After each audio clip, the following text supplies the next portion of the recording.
கர்த்தருக்குள் பிரியமானவர்களே, ஆண்டவராகிய இயேசு கிறிஸ்துவின் நாமத்தில் உங்கள் யாவரையும் வாழ்த்துகிறேன். இந்த நாளுக்குரிய வேத வசனம் ரோமர் 5:8. நாம் பாவிகளாயிருக்கையில் கிறிஸ்து நமக்காக மரித்ததினாலே தேவன் நம்மேல் வைத்த தமது அன்பை விளங்க பண்ணினார். பிரியமானவர்களே, ஒரு மனிதன் மேல் அவனுடைய பாவத்தின் கொடூரம் எவ்வளவு அதிகமாயிருந்தாலும் அதைவிட அதிகமாய் கர்த்தருடைய அன்பு அதன் மேல் இருக்கிறது. தேவனால் அன்பு செலுத்த முடியாத கொடூரமான பாவி ஒருவனும் இல்லை. ஏனெனில் கர்த்தர் அவ்வளவு அன்புள்ளவர்.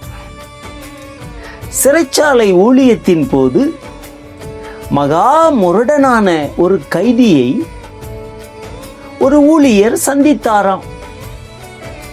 அவர் பயங்கரமான தோற்றமும் தன் மனைவியை கூட ஈவு இரக்கமுமின்றி கொலை செய்தவனாம்.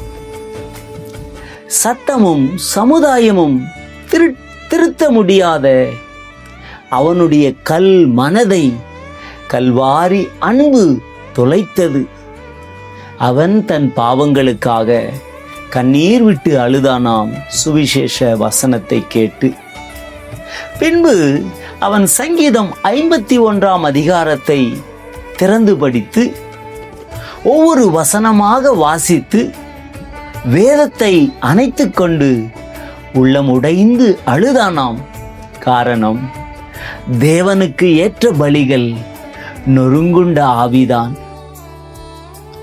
தேவனே, நொறுங்குண்டதும் நறுங்குண்டதுமான இருதயத்தை நீர் புறக்கணியீர் என்ற வசனம் அவனை ஆழமாய் தொட்டதாம்.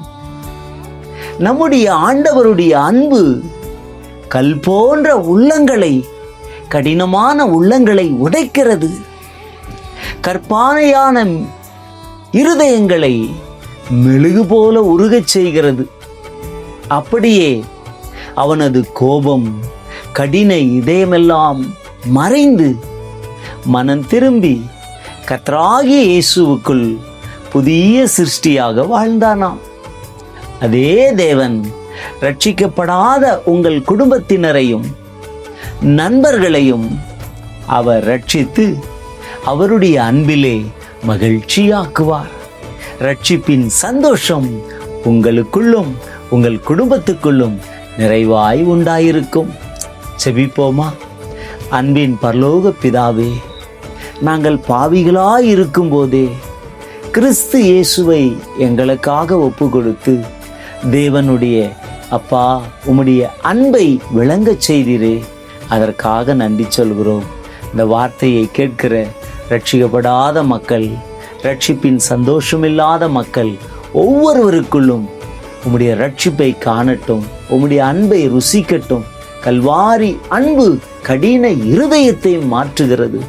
கடின இருதயத்தையும் கல்மனதையும் மாற்றி அனைவரையும் ஆண்டவரை நேசிக்கக்கூடிய கிருபையை தருகிறது. அப்படிப்பட்ட அன்பு ஒவ்வொரு குடும்பத்திலும் ஒவ்வொரு தனிப்பட்ட சகோதர சகோதரிகளுடைய வாழ்க்கையிலும் உண்டாகும்படியாய் செபிக்கிறேன், ஆசீர்வதிக்கிறேன். இயேசுவின் நாமத்தில் பிதாவே, ஆமென்.